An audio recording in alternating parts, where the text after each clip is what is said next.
Hello, I'm Peter Kenworthy. And I'm Pepper Raper, and this is Almost Live, a weekly show designed to give you the who's who and what's what in Telluride and Mountain Village. On today's show, we'll join Catherine Warren for her Warren Commission report on local music and entertainment, and we'll be joined by Mark Kozak of the Telluride Research Science Center and by Judy Cohen of the AHA School for the Arts. We'll take a look at profile pieces for the Wilkinson Public Library and the View Bar and Grill at Mountain Lodge. And Patrick Legans, the wine geek food freak, will teach us how to make a delicious raspberry duck recipe. Diva Chisonis will take us undercover at Between the Covers, and Emily Scott Robinson, a former local and singer-songwriter who's kicking off the series at the Sheridan Show Bar, will join us for a song. We'll be showing a new episode of Telluride Trails with a guided tour of the Judd Wiebe Trail that loops above Telluride. You'll also have a chance to practice mini Cobra pose with our favorite local yogi, Barbara Glansing. Now I'm going to go over to the Opera House and join Catherine Warren for her Warren Commission.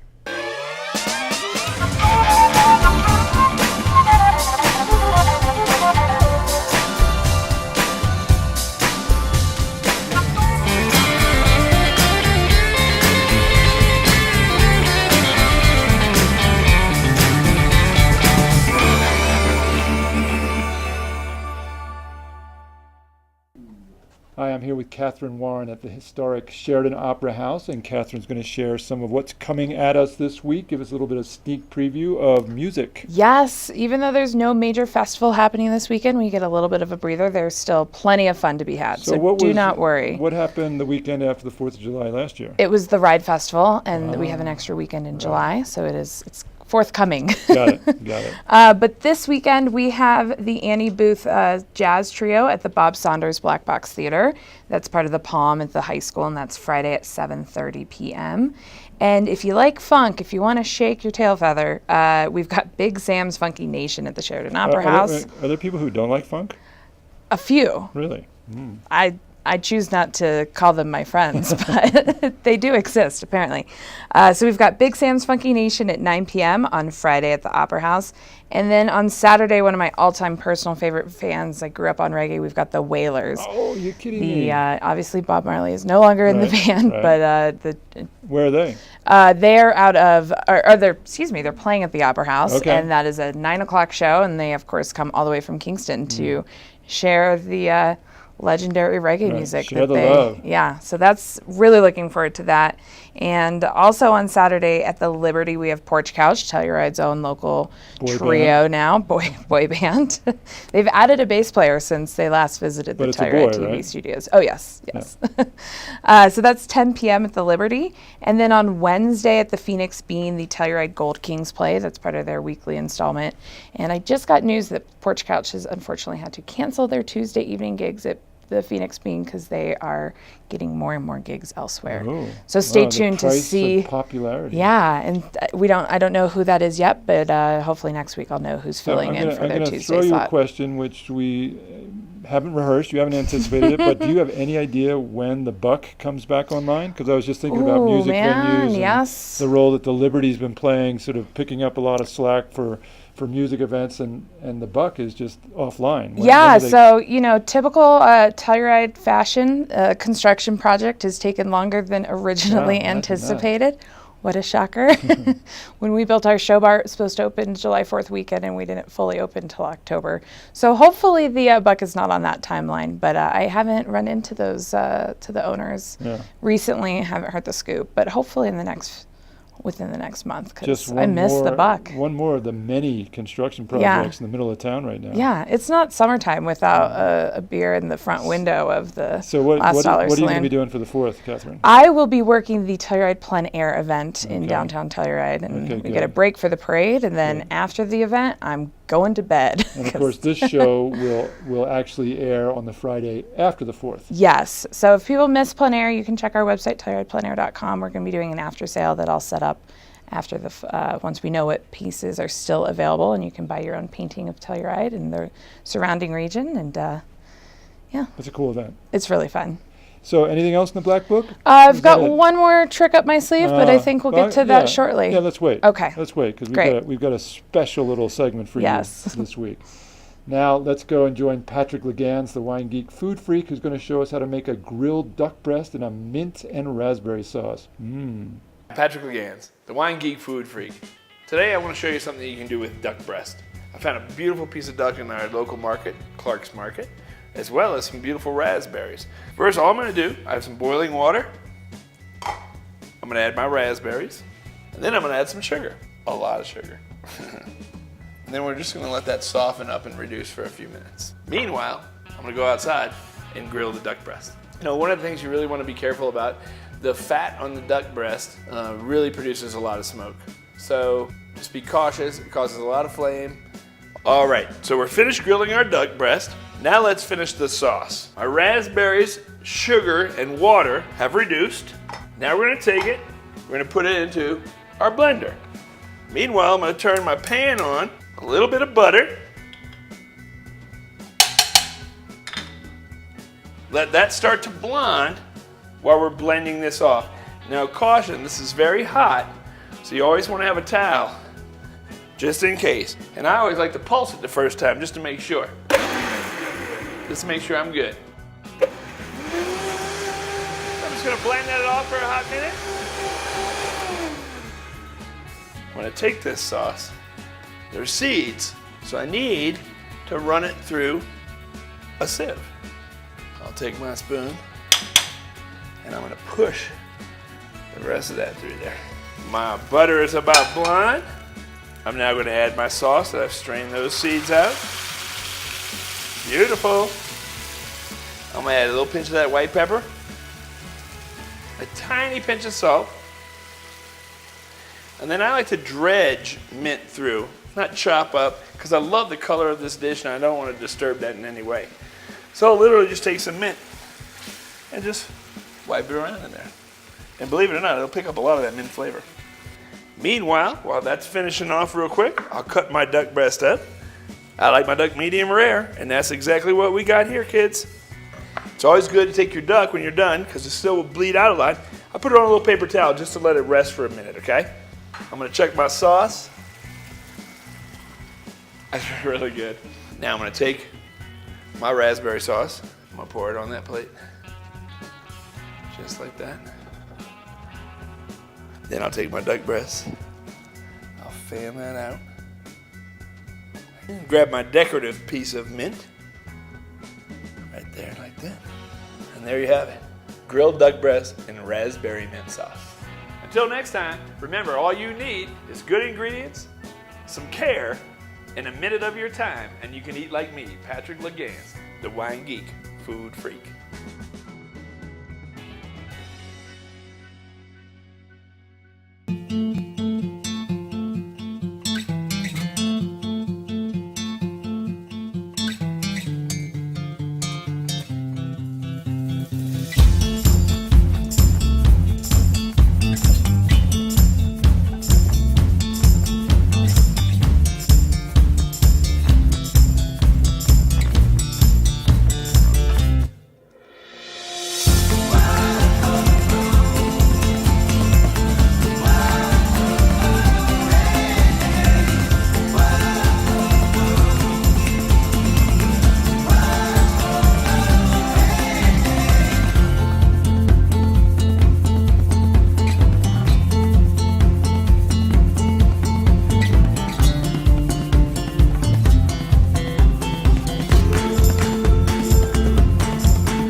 Hello, we're back, and I'm here with Judy Cohen, longtime local and executive director of the AHA School for the Arts. Judy, welcome. Thank you. Thanks for being here. Thank you so much. So before we get into talking about the AHA specifically and things to do with AHA this summer, I just wanted to ask you to tell us how you got to Telluride, when, and why.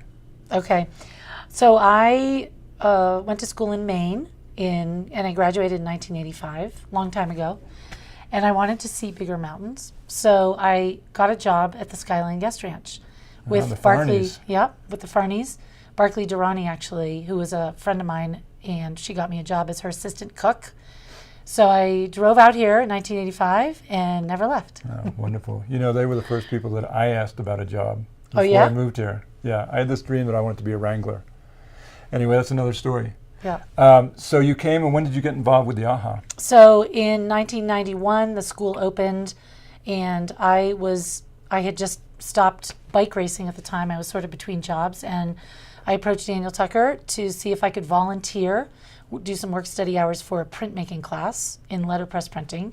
And I did that. I took the class, did some volunteer hours, and within a couple of days, Daniel said, "Do you want a job?" And I said, "Well, what kind of a job?" And he said, I need a new director. He had a director that was at AHA just for the summer, and so he had no staff starting that fall. And I said, "I don't have the qualifications to be the director of the AHA school. I don't know anything about running a nonprofit." I was 28, and I said, "But I'll help you until you find the right person." And after a few days on the job, I realized that I could probably do this job, and so I just stayed on the job for many years. Well, it's been a long and rich history, and there have been times when you've been away and then come back. I know, but basically the span of some almost 20 years, right? Yeah, more than 20 years. 20. Well, it's been 27 years really, but I was gone for a few years in between, and I ran the bookbinding program for a few years as well.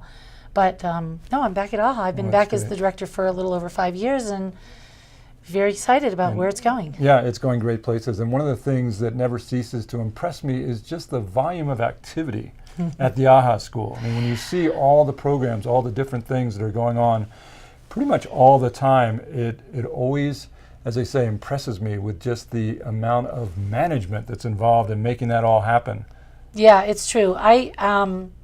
You're right, Peter. It's mind-boggling. Everything that we're doing. From last night, we had a knife skills class, how to cut onions, which is sort of so different from painting, drawing, ceramics, sculpture, photography, everything else that we do. And we had 60 kids in the building yesterday taking summer camp classes, art classes, and then we had adults doing how to make a silver ring yesterday, and then we had something going on at the bookbinding studio. So we have a lot going on, especially in the summer, but year-round, it's very busy. It is very busy. And what do you do?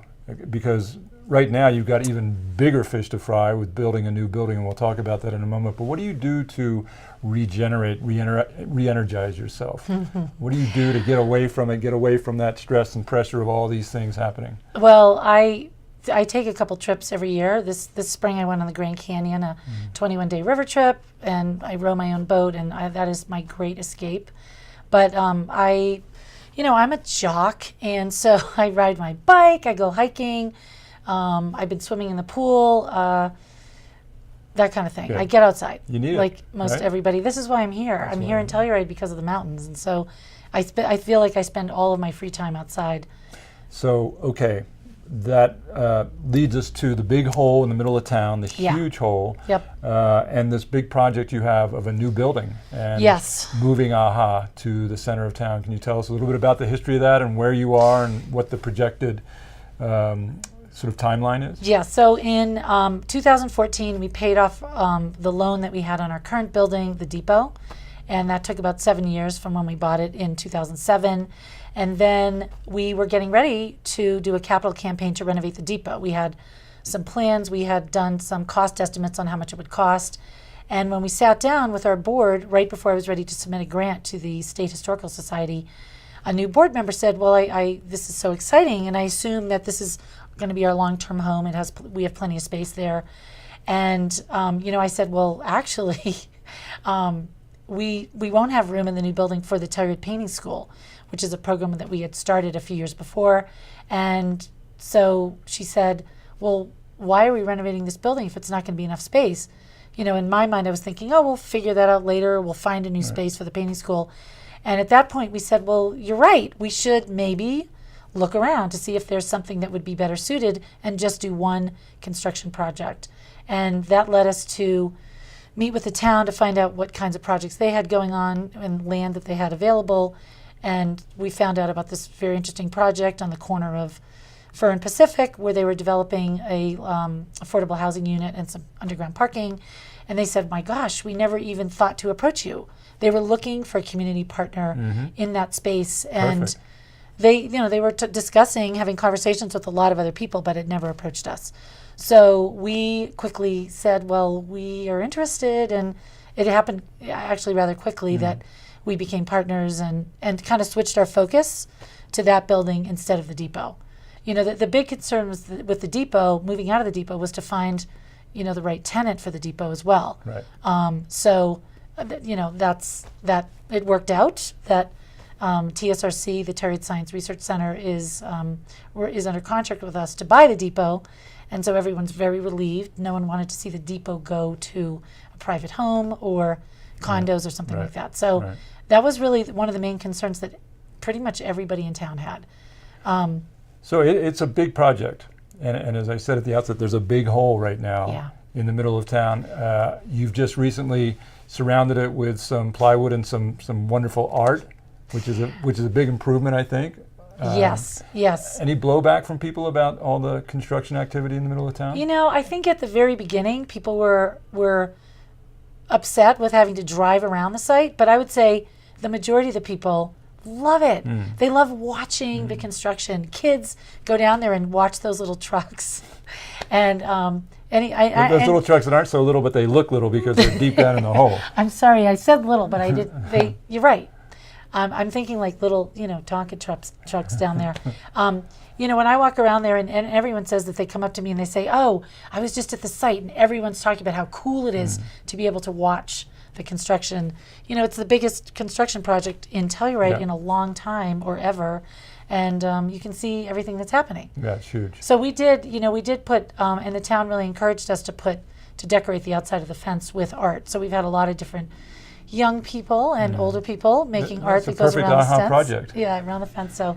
And what's the timeline, Judy? What's the timeline for the construction? It looks like it should be about the fall of 2019. The building shell will be done in probably most of the apartments. We actually won't be able to get into our section of the building until then, and it'll take us 6 months to finish it out. So we'll be done in spring of 2020, is our hope. How's your funding doing? Fundraising is going well. It was a $9 million campaign. We're 80% of the way there. So we're still, as of this date, which is, what's the date today? July 3rd. Well, that's today when we're taping. That's not the day they're going to be seeing this, but that's okay. Sorry. As of the day of this taping, July 3rd, we have to raise 1.5 million, so we're 80% of the way there. Piece of cake. And you've got an event coming up that will help, right? Yeah, I see the light at the end of the tunnel on the fundraising. I feel like once the hole was dug, there's a lot of momentum.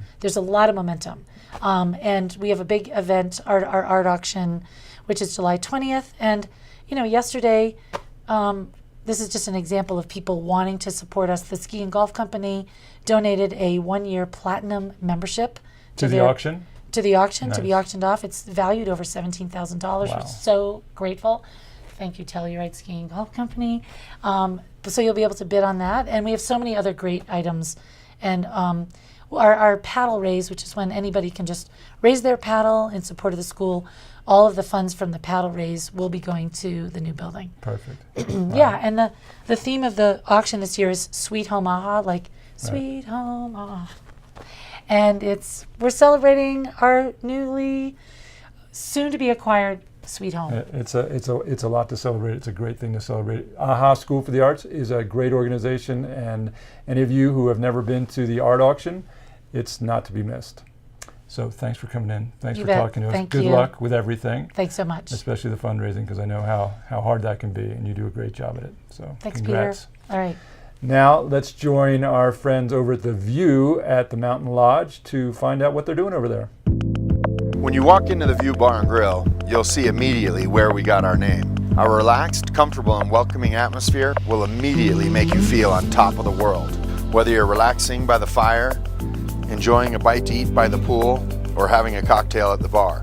Our menu evolves seasonally and reflects the simple and straightforward preparation of comfortable classics. We have many fun shareable dishes too. We have a rotating selection of 12 Colorado brews on tap, and our bartenders mix up some of the coolest, most unique drinks around. And don't forget our adult slushies. The View is a cool gathering spot for guests and locals alike to enjoy good food, drinks, and in my opinion, really good people. I'm Chef Bud, and I look forward to seeing you here at The View soon. Welcome back. That profile piece on The View was produced by Telluride TV, and that's part of what we do. We get ourselves involved with as many community organizations as we can to produce content that's of interest to the community. Channel 12 is a local access public TV channel, and it relies on public support. We'd like to give a big shout out and thanks to some of our major sponsors, the towns of Telluride and Mountain Village, the Telluride Ski and Golf Company, and the Telluride Foundation. Thank you all very, very much. Next up, we'll have Undercover at Between the Covers, followed by Telluride Trails. Take it away, Diva.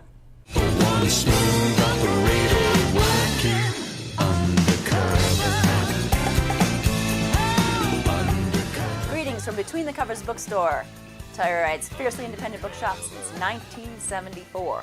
And we are full throttle summer as of right now. And we have a whole bevy of great events this summer. Coming up for Yoga Festival, we started this last year, Word Flow book signings. That's getting a bunch of the yoga instructors and authors together at the Palm in the lobby from 12 to 4. And we'll have Beryl Birch and Amy Ippoliti, Yogrishi Vishvetu, and a lot more. Last year was really successful, and people really love that one-on-one time with the instructors they've just had a class with. Moving on to a kid's book, and this is really exciting because it is a local author, Leslie Sherlock. She not only wrote it, but she also illustrated it. The book is called The Velvet Ear Gang, Ellie and Homeless, and it's the first in a series, and she is an elementary school librarian, so she has read books to kids 500-600 times and realized she should probably make her own story. And of course, it's a dog book, being Telluride, so we hope to see you here for her book launch party, a social signing, and that is July 23rd at 4:30 right here. So basically a happy hour launch. Earlier in the day, she will be doing a reading at the library. Wisdom Rising. This is so exciting. Lama Tsultrum Alioni will be in the shop on August 2nd during the art walk. She'll be signing her book. That's right there. A lot of people know her as the author of Feeding Your Demons, which came out 10 years ago. So people have been waiting for this next book. She is the resident Lama and the founder of Tara Mandala Center in Pagosa Springs. She's also the mom and grandma of some local people here.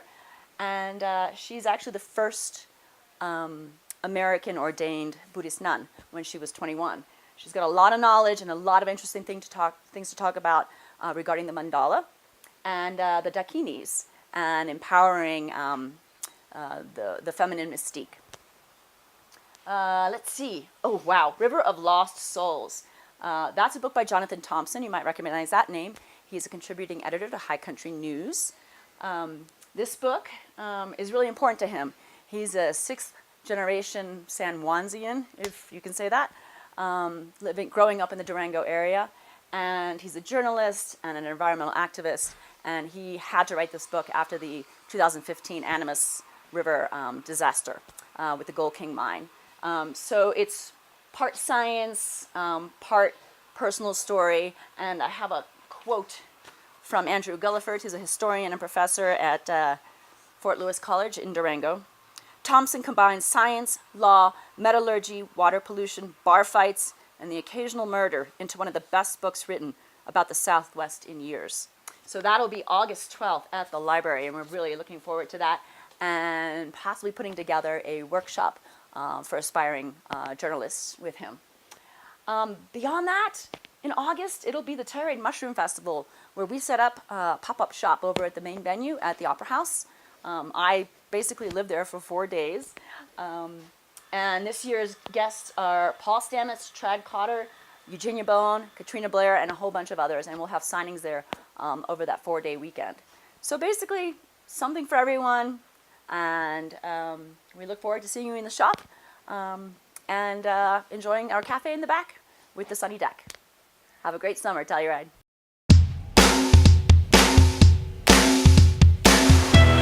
Hi, I'm Heidi, and this is Annie Oakley, and today on Telluride Trails, we're going to hike the Judd Weeby. It's just over 3 miles round trip. It's a loop from town. We're here at the top of Aspen Street, but you can also do it from Oak Street or Tomboy Road, so you can go clockwise or counterclockwise. Today we'll be going clockwise, and it's a moderate to semi-difficult hike, and it's one of the classic Telluride hikes. We're gonna keep hiking uphill to the top, and we'll check in with you when we get there. We just arrived at one of the great vistas here on the Judd Weeby Trail, and the views are incredible. To the east, we can see Little Cone and Lone Cone Peak, as well as the start of the Wilson Massif. Behind me, we have incredible views of the front side of Telluride Ski Resort. To our east, we have views of Ballard Peak, La Junta, and Wasatch Peak. And you can actually see as far as Ajax Peak and No Name Peak at the far east end of the Box Canyon. We just arrived at the top of the Judd Weeby, and this is another incredible spot for views. Behind me you can see Bridal Veil Falls and Ingram Falls. You can also see the views up Bear Creek, including San Joaquin Couloir, which is the locals' favorite. We just got to Cornet Creek. We crossed over the bridge, and this creek crossing is high above Cornet Falls. And wanted to tell you a little bit about Judd Weeby. He was a U.S. Forest Service Ranger, and he had the vision for this trail. He actually started construction on it. Unfortunately, he passed away, but the Forest Service was able to finish construction in 1986. We just climbed up from Cornet Creek, and we're here at the intersection of Liberty Bell Trail and the Judd Weeby. And from here we just have a quick jaunt up, and then we make our final descent back into town, which will lead us to Tomboy Road and then Oak Street. I'm Heidi from the Telluride Mountain Club, signing off from this edition of Telluride Trails. If you want to learn more about the trails in our region or donate to the club, you can go to TellurideMountainClub.org. And a big thank you to Telluride TV for taking this hike with us.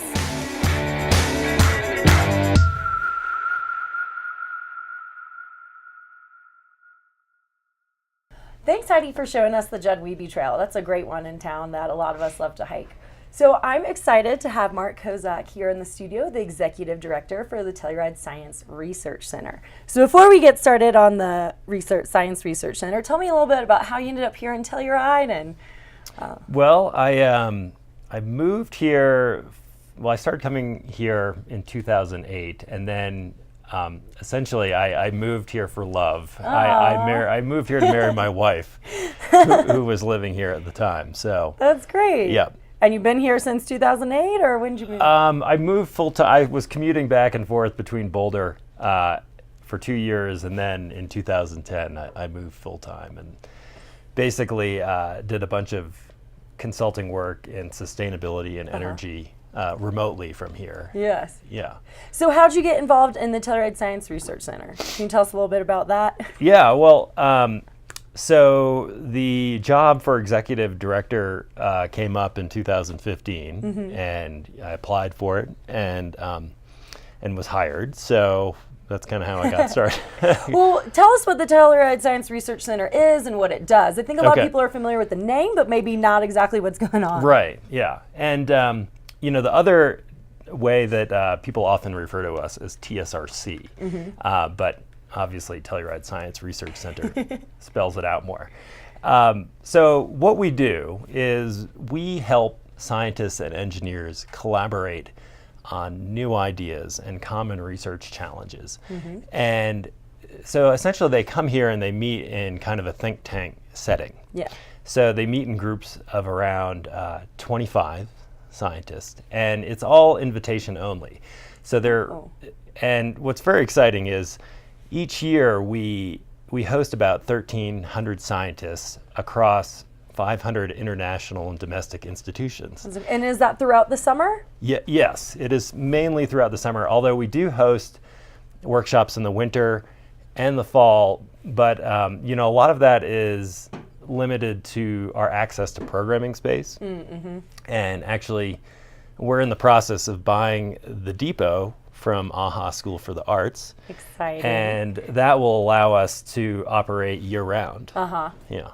So just to continue on what TSRC is all about, so these scientists, they're coming here to talk about new ideas. And their work really is across a broad spectrum of science and technology, everything from biomedical research, cancer, Alzheimer's, to energy, solar panels, to batteries, to conducting electricity and other storage. Yeah. And there's a lot of work in new materials and also work in environmental and atmospheric science and climate science and that stuff. So you said that it's invitation only. How do you decide which scientists get to come here? So our organization is really a scientist organization that started in 1984. Okay. And since 1984, we've hosted about 570 meetings with over 14,000 scientist visits. Okay. So these scientists, basically it has grown organically. So these scientists, they propose workshop ideas to the board and to the scientific programming committee. So we don't solicit new ideas. It all comes from our network, which is about 5,000 scientists in total. Incredible. Yeah. And so you said that 25 come at a time usually. Do you do that different, this week is going to be solar panels, that week is going to be... Sometimes, that's the size of their meeting, but, during the summer, we'll have about, these days, we'll have about 225 scientists per week. Wow. And, across, let's see, that would be 9 meetings per week. And that's ideally what we need to do is, right now we're sort of confined because we rent the schools in the summer. And we'll continue renting the schools as additional space, but we need to spread our season across and be able to a do bigger it part year-round. of but also like our main season consists of 50 meetings, and so we need to spread that across the summer to make it a more intimate environment for collaboration and communication. And that's really what we're doing. And to me, what's very exciting as a community member is that we're exporting science from Telluride. Science that's changing the world. And we don't export a lot of things from Telluride. We export beer and good memories, and but we're also pretty pictures. We're also, as a community, making a big impact on the world. And that seems to be part of Telluride's history as well. Yeah. So it's kind of cool that you're forging along with this new building that's also historic. And tell us about the new building that you'll be getting. Okay, so we're going to purchase the depot, and we're going to restore and renovate it. But what we're going to do is we're going to put the depot into a trust so that it remains a community resource. And we also want to share it with other organizations in the community, particularly ones that have a focus on science and technology or STEM education. And we're in a capital campaign right now, and it's going really well. And one of the things that our donors want, that we want to give them, is they want to see even more science programming, particularly programming that is accessible to the public.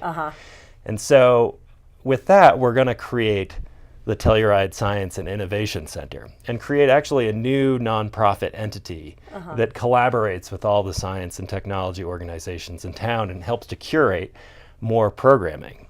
Because, our bandwidth is somewhat limited, you know, and we want to be able to also, we very much are supportive of this idea. You know, Telluride has this incredible history of science and innovation between Nikola Tesla, Westinghouse.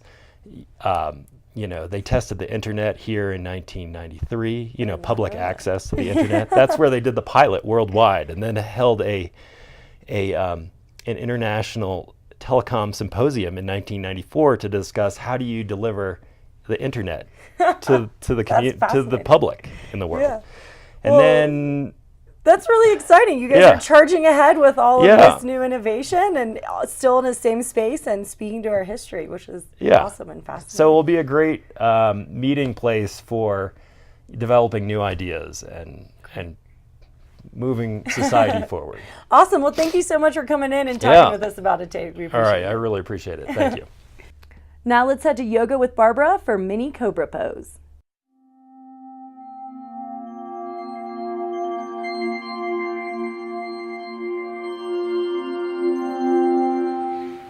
Hello and welcome to this mini yoga series in beautiful Telluride, Colorado. My name is Barbara Glansink and today we'll be looking at a mini Cobra pose. This mini series is really designed to provide you with some easy stretches that you can do throughout the day, especially when you don't have a lot of time. As always, I really want you to focus on your breath. So inhale and exhale through the nose only. And also I want you to really move with care. So really honor where you are today and how your body feels today. Okay, let's get cracking. So come to the mat or the floor and lie down on your bellies. Bring the forehead on the mat, point the toes, and rotate your thighs inwards. Then reach your arms back, and first allow the shoulder blades to really fall forward. Then on an inhale, I want you to tuck the shoulder blades and anchor them. Bend the elbows and reach your hands somewhat underneath your shoulders. For some people it may be possible to go all the way back, for others you may not be there today. Keep the legs super strong, press your pubic bone ever so gently into the mat. Exhale, completely gaze towards the nose.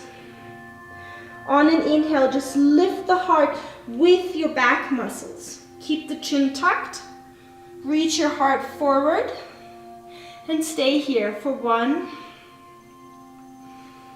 2,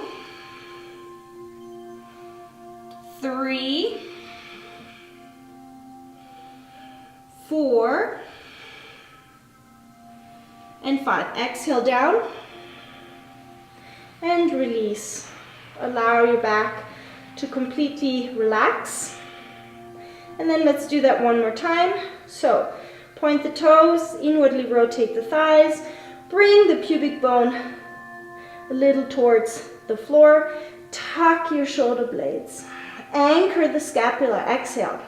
On an inhale, just raise your heart, keep the chin tucked, and move the heart forward and upward with your back muscles for 1, 2, gaze in the direction of the nose tip, 3, 4, and 5. Exhale down. Then curl your toes under, push up, and come into child's pose. Keep your arms forward and stay here for about 5 to 10 breaths.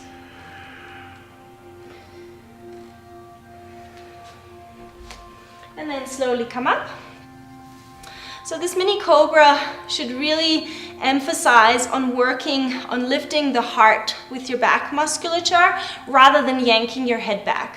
So really try to move without your head and just sort of lift the chest. Thank you so very much for coming and practicing today. Have a wonderful day. Namaste.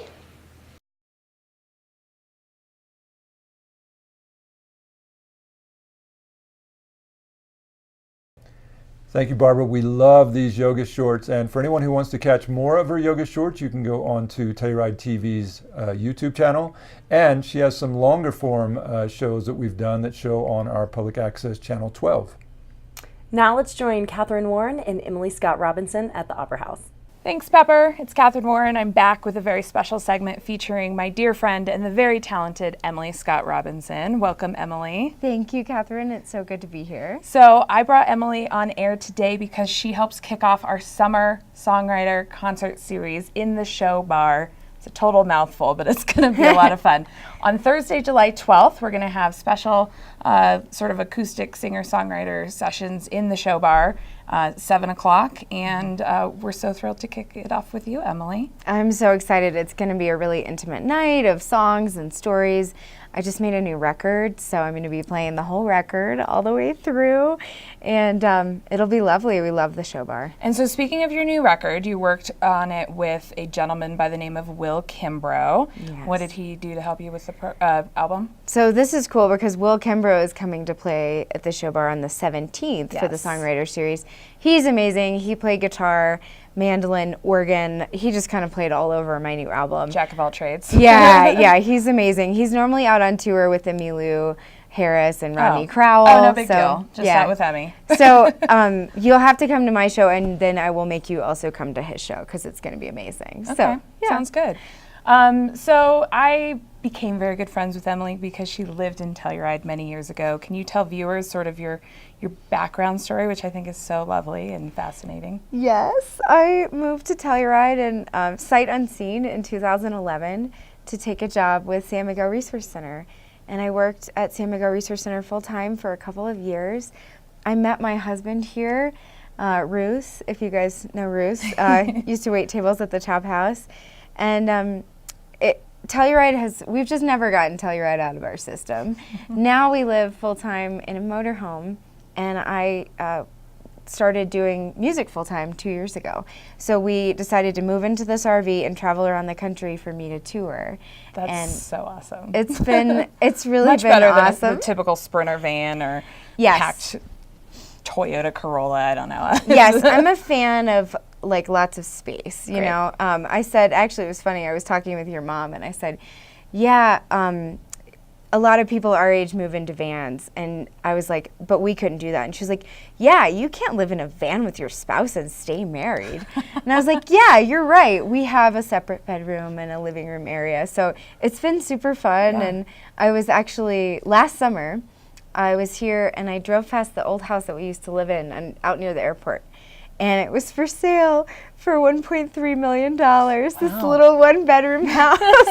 And I thought, that inspired me to write a song. The song that I'm going to play today is called Better With Time. It's my love story with Ruth, and it's all set in Telluride. And I actually wrote the chorus while I was hiking the Weeby. Oh my gosh. Yeah. That's great. Yeah, I came down from the Weeby. I was like, I have a chorus. I think it's going to be the single on my new record. And I went and wrote the song. So Fabulous. Yeah. Well, Emily Scott Robinson playing, what's the song title? Better With Time. All right. Thank you so much, Emily. You're welcome.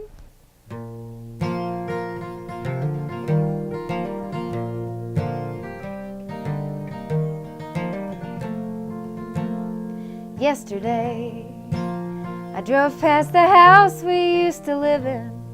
When you were waiting tables, I was working 9 to 5. Do you remember all the snow we got that winter? Your car could barely make it up the drive.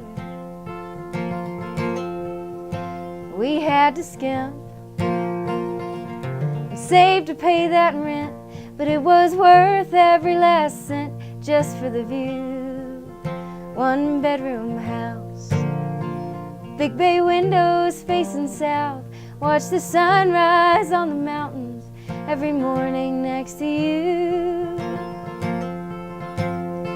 Oh, the memories are sweet, but I wouldn't trade them for the way we fight a little less now and make love a little more. Like that bottle we've been saving of California wine. We keep getting better with time.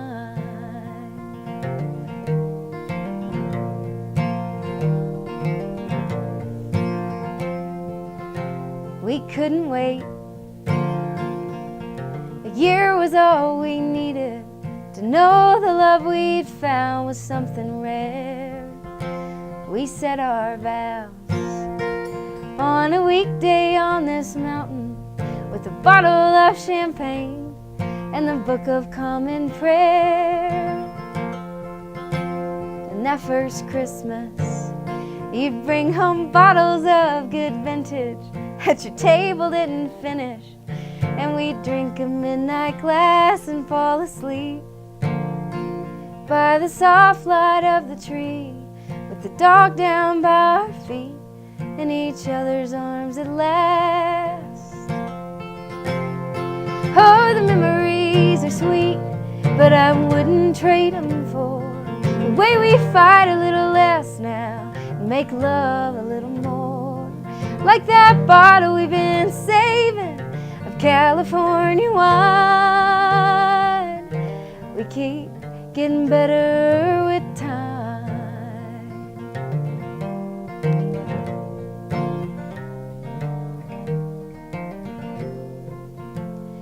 And now it looks like someone finally bought the place. They'll tear it down and build some $1 million mansion to their taste. But honey, that's okay,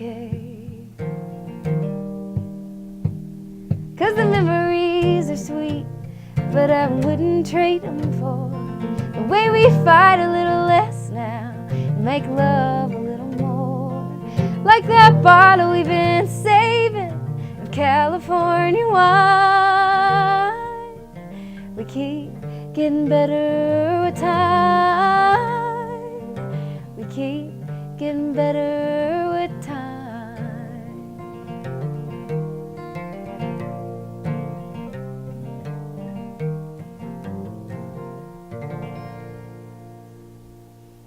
Wow, really beautiful, Emily. Thank you so much.